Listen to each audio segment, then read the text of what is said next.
Hey guys, we're here today to do a double header, alright? And the reason is very simple why we're here to do a double header. Because yesterday, there was a bukkake of brand new videos being ejaculated through the internet into my eyes. Well, that sounds horrible. You couldn't make it sound any worse. You really couldn't. Wow, yeah, it stung. It stung. Yeah, I bet you did when it hit you in the eye. Yeah, it stung. I honestly, this is not where I wanted to go with my analogy, but my brain and my mouth were not fully operational. They were not in sync. I feel like you were thinking about it, and you're like, "Oh, I'm gonna say this," and then when it came out, you're like, it didn't sound the way it sounded in my brain. You know, in my brain, it sounded completely different, and when it came out of my mouth, I swear to God, it was not as good as it sounded in my brain. But now it's there. Now I can't take it back. We're not Indian givers. We're not gonna take it back. No, we're not Indian givers, and I'm looking at you. Why? Because you're half Indian. So technically, every time you give me something, you are an Indian giver. All right, now that we insulted a group of people, let's move on to this video. All right, so we're here to start off this doubleheader with none other than Beast in Black. They have a brand new video called Sweet True Lies for their upcoming new album that's coming out in the new year. I'm excited.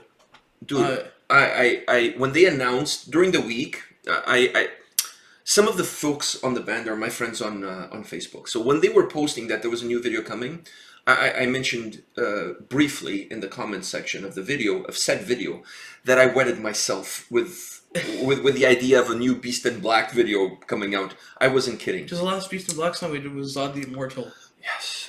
That first album of theirs is absolutely... Yeah. It's so good. Words can't describe it. No, it's like sugar to a diabetic. It's like you go into like a freaking coma. How good that album is. I don't know if that's a good analogy. I think it's slightly better than the Jizz one that I started off with. Slightly better, just slightly. Anyways, let's not delay this anymore. I cannot wait to hear what these guys have in store for us, because I absolutely love this band. And my dream is to one day see them live. So maybe they're touring in Europe. So maybe one day they'll come to North America. Yeah. They'll come to the shores of North America and give us a little bit of their quality sound. Yeah. All right, so you ready for this? Beast in Black, Sweet True Lies. By the way, I heard, and it hasn't been confirmed yet. It's going to be confirmed once we watch this video. But I heard that Mikel Sal was not featured in this video. Ooh. So I just want to say that. I think he's going to be packaging the CDs when they're ready to be mailed out for people that pre-order. He's always doing something. He's involved in the process, but he's not in any way, shape, or form in the video. His schedule goes 3 hours just to drink, and then the rest is to help with bands. I think he's working his way into this one, but he hasn't been successful. All right, so let's do this. Baby, baby, tell me more of your lies.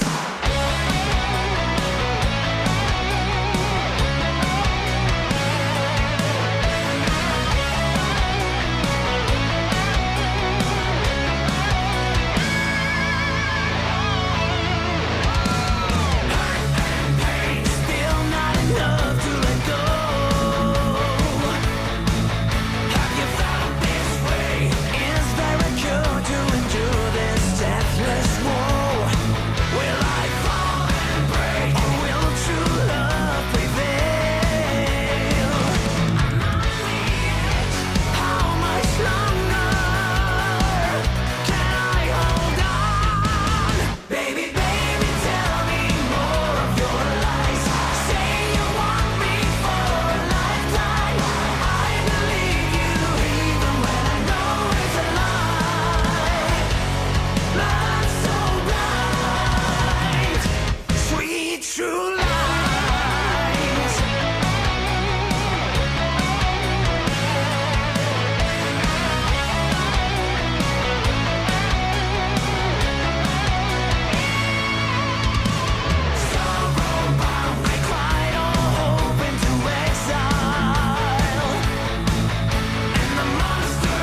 was waiting for him to take it to the next level that he normally does. I'm glad he did.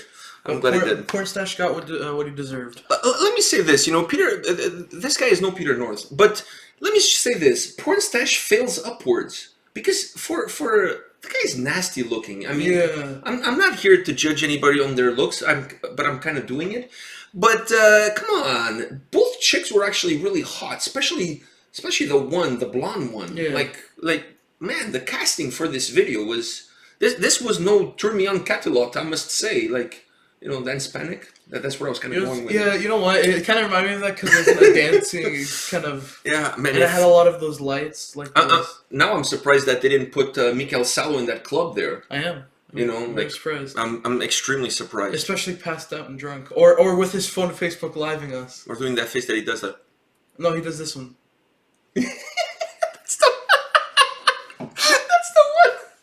Oh my god! Now he sends me like screenshots of that, in random places. But anyways, enough of that. Man, we give that guy so much publicity. Is unreal. He deserves it though. That's debatable. It's debatable. It's not debatable. Okay, all right. I know he's your uncle, but anyways, let's go back to Beast in Black because these guys. I like the parts where they were all just going. I was going to say that. It's incredible. I was going to say the same thing. I love that. It's like old school metal. Yeah. Like bands like back in the day, like, Iron Maiden, Judas Priest, Man of War. They all used to do that kind of like rocking the guitar back and forth. Even the lead singer. Everybody like in absolutely, like at the same time, like, it reminded me of that old school style, like that I used to see. I really enjoy that. I really like the lights, the neon lights around them. All right, so from that's all you. So I gotta say no. You just heard one of the greatest songs that you will hear today, and you go into the freaking neon lights. Well, it was cool because it had something to do with like the whole dancing stuff. I know it had to do with the club scene. And it reminded me of Dance Panic. Yeah, the video kind of. I mean, it had some things that reminded me of the whole club scene. Yeah, there was no Jesus with a Swedish flag. I think that's the only thing. Okay, you guys had everything. You had everything to make a good dance type of music video. You had the nice. Unison kind of thing. You had the neon lights. You had Pornstache getting what he deserved, but you didn't have Jesus. You didn't have Jesus with the Swedish flag. I gotta take 1 point off for that one. You had 10 out of 10, but no Jesus. No. So if this was the Olympics and this video was like diving, and you're the judge, you give like 8.5. No, I give 9 out of 10. You give a 9 because the landing was not perfect. The landing was not perfect. The landing was perfect, but half of the execution was not. Yeah, no Jesus. So no Swedish Jesus. The speedos were a little off center. Yeah. Okay, fine, fair enough, I guess. If you're gonna have a dancing type of music video, I expect Swedish Jesus.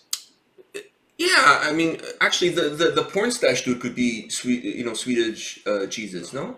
Are you seeing like he could have stayed there? Maybe Mikael Salo could have done an appearance as Jesus. Yeah. Maybe for the next video. Anyways, now that we dissected this video to death, let's talk a little bit about the song. I'm not gonna lie. I'm a big fan of these guys. Honestly, I really love that previous record. It was hit after hit after. If that album was a person, and they would just keep hitting. Oh. That album was like a UFC fighter. You know what I mean? It was just like hits after hits. I was gonna say something else, and it probably wouldn't have been appropriate. So I probably would have gotten us age. So my brain, So my brain went into UFC fighter just to be on the safe side. But that album was full of hits. You know what I mean? It was like a hit parade, if you will. So my expectations were really high going into this video. I don't know about you, but mine were. Now let me ask you this. Did the song, because now we're not talking about the video, we're talking about the actual music. The reason why we're sitting here is because of music. It's because of music, even though we haven't said a single word about the music. Were your expectations met as far as the song is concerned? I mean, yeah. I have to be honest, it was. Because I was expecting some nice power metal, because Beast in Black, they, when it comes to power metal, I put them in my top list. So move over, Sabaton. You have company. And once I heard that they were coming out with a new album, I'm like, ooh, I'm expecting greatness, just like the other one. So this song met your expectations. Yeah. To me, this song it just proved that this band has a lot of quality. It falls in line with what we got used to from their previous record. Falls in line with that. I was really hoping to see the full on Beast in Black and full display in this song, because this is the first single of the upcoming album. So you kind of have to come Like out a with a bang. Yeah, you have to come out and say that, hey, the last album was not a fluke. The last album was just a taste of what we can do. This is us. And this is us again. You know what I mean? Like, this is us. This is our DNA. This is what we're capable of doing. To me, this song deliver on all marks. First of all, I love the sound. I love the guitar solos. I love the sound. Voice. I love his voice. I like how he pushes it right at the end of the song. He pushes that extra octane to take it just to that extra level there. I love that. And then I'll say one more thing. It has a little bit of that pop vibe to it, that Eurovision, if you will, has a little bit of that Eurovision vibe that is very common in power metal bands from Finland specifically. That some people are perhaps turned off to it because they feel it's too popish. To me, I like it. I like it because it makes sense. It was like a dance music, because it's more of a dance power metal song. Exactly. It's almost like a power metal song with a dance vibe to it. Yeah. But to me, that pop influence in there is what makes the song very catchy. I was singing along like at the third time through the chorus. I was singing along. So that pop influence, that Eurovision influence, if you will, gives the song the hookiness, specifically around the chorus. It makes the song very hooky, it penetrates your ear. It's like an earworm. Once it's in there, you can't get rid of it. It gets stuck in there. So it has all of those components. Radio friendly, you know, like a song that will get played in the radio, not in North America, because people here are completely oblivious to quality metal. So I'm so surprised that you haven't called liquid metal, because they have these things where you can call in and have your top 10. Why don't you just call in? It doesn't matter. I'm the only one calling, requesting that thing. It never gets played. But if you call, you know how they I think they had me blocked by now on Twitter, because I completely blastered them asking for different things. Only now they've discovered Powerwolf. Like, seriously, only like a month ago. Slim pickings around here, you know what I mean? Jesus Christ. It's like discovering porn in 2018. Internet porn. I'm not talking about old school. No, not Peter North. Yeah, like, seriously, like... I feel like every time we... During the Great Depression of the 2000s, internet porn is what kept the damn internet moving forward, you know what I mean? I feel like now if we think about people with porn stashes, that's what we think of Peter North. Don't put we in that sentence. Put you. No, I don't think of Peter North when I think of people with porn stashes. What do you think of? I think of Ron Jeremy. Okay, maybe that's something to be Googled at a later date. All right, guys, this is it for us. Beast in Black is back. Yeah. With the new song, with the new video. I absolutely love it. We want to hear from you guys. What do you guys have to say in the comment section? They have a new album coming out. Are you guys excited about the new album? Did you guys dig this song? I really liked it. I think it's great. Let us know in the comment section below. And don't go anywhere, because there's another video coming right after from another band that we love, that just released a brand new video that also has a record coming out in the new year. It's an EP actually coming out in the new year. All right, so don't go anywhere. See you guys. See ya.